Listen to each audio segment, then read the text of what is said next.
बदल गई team India, Bangladesh के खिलाफ स्टार प्लेयर की छुट्टी। आखिरकार टीम इंडिया में क्या बदलाव हुआ है और किस स्टार प्लेयर को टीम से बाहर का रास्ता दिखाया गया और उसकी जगह पर कौन टीम के अंदर में एंट्री पाएगा, ये सब कुछ आपको इस वीडियो में जानने को मिलेगा। आप सबको मालूम है कि भारतीय टीम इस वक्त जो है फाइनल में पहुंचने से सिर्फ एक कदम की दूरी पर है। यानी भारत को सिर्फ और सिर्फ ये मुकाबला जो आज बांग्लादेश के खिलाफ खेला जाना है, इसको जीतने की आवश्यकता है। भारत जैसे ही मुकाबला जीतेगा, भारतीय टीम का जो नेट रन रेट है उसके हिसाब से टीम इंडिया जो है फाइनल में प्रवेश कर जाएगी। ऐसे में सबसे बड़ा सवाल ये बनकर के आ रहा है कि क्या टीम इंडिया परिवर्तन करने वाली है अपने 11 के अंदर में, क्योंकि हमने जो पिछले मुकाबलों में देखा है तो सिर्फ ओमान के खिलाफ टीम इंडिया ने बदलाव किए थे दो, जिसमें वरुण चक्रवर्ती की जगह पर हम लेकर के आए थे हर्षित राणा को और बुमराह की जगह लेकर के आए थे अर्शदीप सिंह को। लेकिन जैसे ही पाकिस्तान के खिलाफ मुकाबला हुआ, दोबारा से भारतीय टीम ने जो है अपने वही प्लेइंग 11 को खिलाना उचित समझा जो उन्होंने ओमान से पहले दो मुकाबलों में खिलाया था। तो अब सवाल ये बनता है कि भारतीय टीम क्या इस मुकाबले में जो ऑल इंपॉर्टेंट मुकाबला है, खास करके भारत और बांग्लादेश दोनों की बात अगर करें, तो बांग्लादेश के लिए तो खैर क्वालिफिकेशन की राह आसान हो जाएगी अगर वो मैच जीत जाएंगे, या यूं कहें कि लगभग पक्का कर लेंगे क्वालिफिकेशन में। जबकि अगर बात करें तो यहाँ पर भारत का जो मुकाबला है, भारत भी चाहेगा कि यहाँ पर मैच जीत लिया जाए। तो ऐसे में टीम इंडिया अपने प्लेइंग 11 पर बदलाव करने की कोशिश करेगा कि क्या वाकई में बदलाव होना चाहिए, नहीं होना चाहिए। तो उसमें से जो खबर हमारे पास में आ रही है उसके मुताबिक भारतीय टीम इस मुकाबले के अंदर में एक परिवर्तन कम से कम करती हुई नजर आ रही है। वो परिवर्तन क्या है उस पर मैं बताऊं आपको, बात करूं उसके पहले बता दूं आपको कि भारतीय टीम जो ये मैच खेल रही है, इसमें भारत को छोड़ दिया जाए तो बाकी जो दो टीमें हैं ना सुपर फोर की, श्रीलंका तो बाहर हो गई, लेकिन जो दो टीमें बाकी सुपर फोर की हैं, पाकिस्तान और बांग्लादेश, ये वो दो टीमें हैं जिनके लिए मुश्किल हालात जो है वो खड़े हो गए हैं। और इन दोनों का सामना जो है वो भारत से होना है, जिसमें पाकिस्तान को तो हमने हरा ही दिया है, लेकिन उसके अलावा जो है बांग्लादेश को भी आज खेलना है। तो अब ये दो टीमें आपस में लड़ेंगी सेमीफाइनल की तरफ। एक तरीके से अगर देखा जाए तो फाइनल में पहुंचने का जो रास्ता है इनके बीच, यानी पाकिस्तान और बांग्लादेश के बीच में वर्चुअल सेमीफाइनल की तरह होगा। तो ये दोनों टीमें कहीं ना कोई जो है वो जोर आजमाइश करके जो चाहेंगी कि फाइनल तक का सफर तय करें, और इसमें नेट रन रेट की बड़ी भूमिका होने वाली है। मसलन अगर आप देखेंगे तो भारतीय टीम अगर इस मुकाबले में जीत जाती है बांग्लादेश से, तो फिर उस केस में पाकिस्तान की मदद हो जाएगी। पाकिस्तान की टीम क्या करेगी, उनको वैसे भी बांग्लादेश को हराना ही पड़ेगा। लेकिन अगर देखा जाए तो भारत अगर ये मैच हार जाता है तो फिर बांग्लादेश और पाकिस्तान दोनों के पास चांस होंगे फाइनल खेलने का। तो इसके लिए जरूरी है कि भारत ये मुकाबला जीते, यानी कि बांग्लादेश के खिलाफ भारत को ये मैच जीतना ही होगा। क्योंकि भारत जीतेगा तो भारत सीधे पहुंच जाएगा फाइनल के अंदर में। भारत का नेट रन रेट अच्छा है और हमें उम्मीद है पूरी तरीके से कि भारत तो बिल्कुल ही आसानी से बांग्लादेश को हरा सकता है। वहीं अगर देखा जाए तो बांग्लादेश जब आज भारत से हार जाएगा तो पाकिस्तान के खिलाफ जब मुकाबले में उतरेगा 25 तारीख को, तो उसके भी पास में यही रहेगा कि वो पाकिस्तान को हरा दे और फाइनल का टिकट बुक कर ले। क्योंकि पाकिस्तान को हराएगा तो उसके 3 मैच में 2 जीत और 1 हार हो जाएगा। और उसके बाद अगर यही काम पाकिस्तान ने कर दिया तो पाकिस्तान के नाम में भी 3 मैच में 2 जीत और 1 हार रह जाएगा। और ये दोनों टीमें भारत से हारी हुई रहेंगी। पहले पाकिस्तान को हमने सुपर 4 के पहले मैच में हराया है, उसके बाद दूसरे मैच में बांग्लादेश को भी हम पीट चुके होंगे, और फिर तीसरे मुकाबले में श्रीलंका को 26 को हम हरा करके एक औपचारिकता जो है पूरी कर सकते हैं। तो ये दोनों टीमों के बीच में अगर आप कहें कि वर्चुअल सेमीफाइनल होने वाला है तो गलत नहीं होगा। ये दोनों टीमें जो हैं वो तैयारी की तरफ जो है वो देख रही हैं और उस हिसाब से खेलेंगी। अब हम आ जाते हैं इस बात पे कि भारतीय टीम क्या परिवर्तन कर सकती है।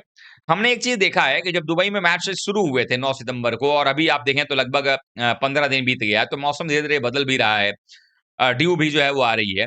तो ऐसे में अगर देखा जाए दुबई के मैदान पर हमने जो अभी तक प्लेइंग 11 खिलाया उसमें 3 स्पिनर्स को प्रीफर किया है और एक मेन पेसर यानी कि बुमराह को हमने प्रीफर किया है। बुमराह के साथ दूसरे तेज गेंदबाज की भूमिका हार्दिक पांड्या निभाते हैं और फिर शिवम दुबे भी जो है वो एक आधा ओवर डालते हैं। क्योंकि शिवम दुबे ने अच्छी गेंदबाजी की है तो भारतीय टीम को उतनी जरूरत पड़ी नहीं है। लेकिन फिर सवाल वही उठ के आता है कि भारतीय टीम को नंबर 8 तक की बल्लेबाजी की भी आवश्यकता नहीं पड़ी है। यानी कि नंबर 8 तक की बल्लेबाजी लेकर हम खेल तो रहे हैं, हमारे पास एक्स्ट्रा बल्लेबाजी का कुशन तो जरूर है। लेकिन टी20 क्रिकेट में अगर आपको 8 नंबर तक की बल्लेबाजी लेकर खेलनी पड़ रही है तो मैं मानता हूं कि जो brand of cricket team India खेल रही है वो उसके लिए जरूरत भी होगी।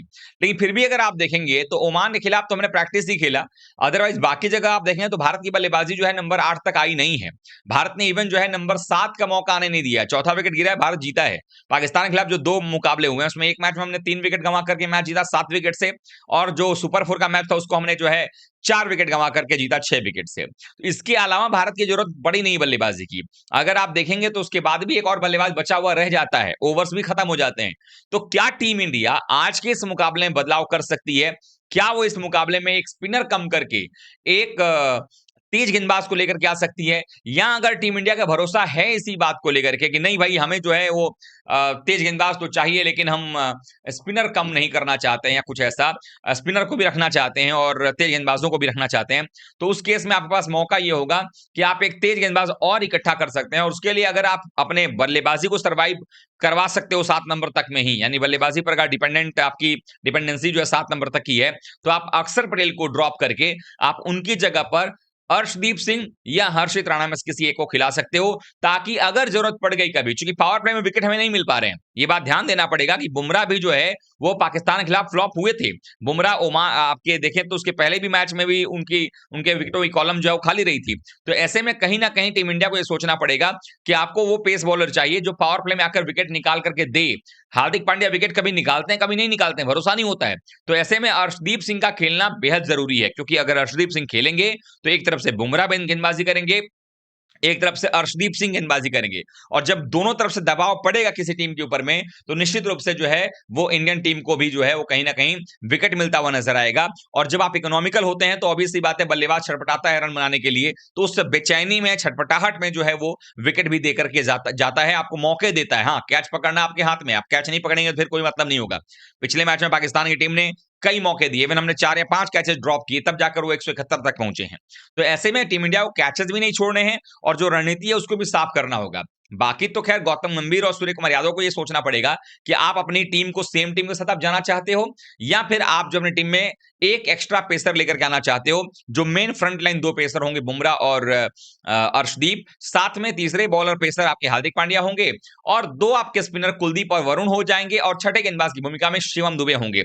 और ऐसे में आप अक्सर की जगह पर लेकर के आ सकते हो अपने एक पेसर अर्शदीप को। लेकिन आप सोचेंगे अक्सर वो क्यों, अक्सर तो बल्लेबाजी करते हैं, लेकिन जो मेन काम है गेंदबाजी का, उसमें अगर आप देखेंगे पिछले 2 मैच में एक ओवर गेंदबाजी उन्होंने की है, यानी उनसे ज्यादा गेंदबाजी हमने करवाई नहीं है, मतलब उनकी गेंदबाजी की जरूरत हमें पड़ी नहीं है। या तो वरुण ने गेंदबाजी की है, कुलदीप ने गेंदबाजी की है, या फिर पेस बॉलर्स ने गेंदबाजी की है। इवन शिवम दुबे ने ज्यादा गेंदबाजी कर ली अक्षर पटेल से। तो अगर शिवम दुबे को हम बतौर पेस ऑलराउंडर खिला रहे हैं और आपको नहीं चाहिए वहां पर अक्सर की सर्विस उस तरीके से, तो फिर आप अक्सर की जगह पर एक तेज गेंदबाज अर्शदीप सिंह को लेकर के आ सकते हैं, ताकि आपकी गेंदबाजी की जो डेप्थ है वो भी बेहतर हो सके। तो अब सोचना ही होगा कि क्या हो सकता है। अब एक बार टीम बता देता हूं कि क्या टीम हो सकती है। ये आपके शुभमन गिल और अभिषेक शर्मा ओपनिंग करेंगे। नंबर 3 पर सूर्य कुमार यादव, 4 नंबर पर तिलक वर्मा, 5 पे संजू सैमसन है, या फिर जितेश शर्मा को चाहे तो आप बुला सकते हैं। 5 पे हो गए संजू सैमसन, 6 नंबर पर आपके पास में हो गए हार्दिक पांड्या, 7 नंबर पर शिवम दुबे।